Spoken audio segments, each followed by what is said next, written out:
कपार यो, जिंदगी दुखक पहाड़ यो ना।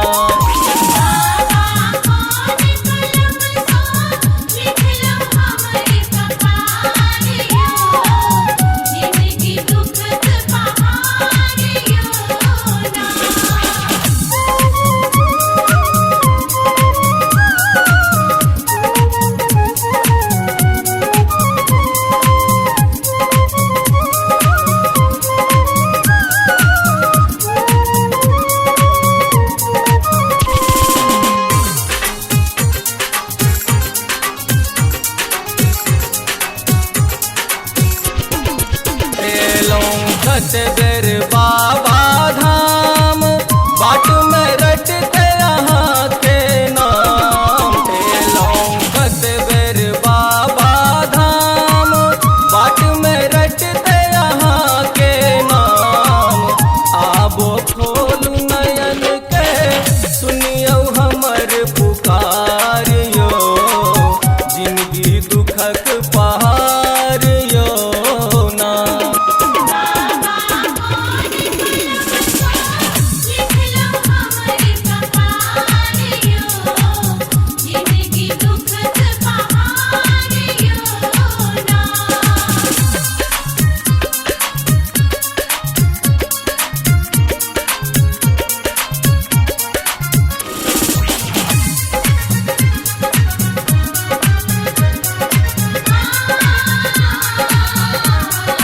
हम शरण में आए कनई छी, दुखरा नोर बहा सुनबै छी।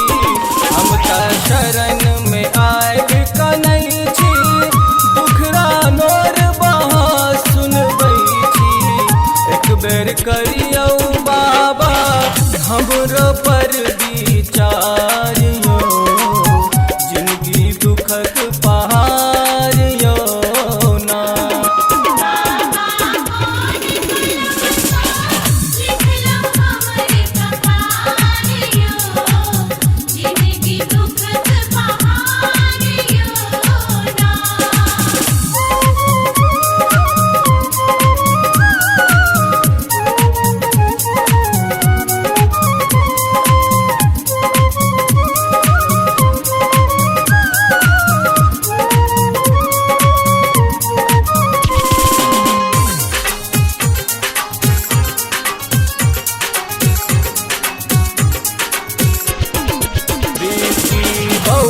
नचारी बनावे नरस दिवाकर गए सुनावे। विकी बउआ नचारी बनावे नरस दिवाकर गए सुनावे।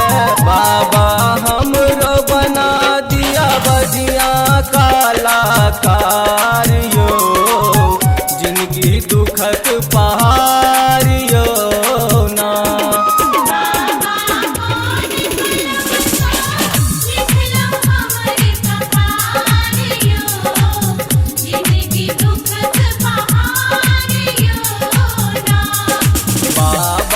कौन कलम सा लिखलौं हमर कपार।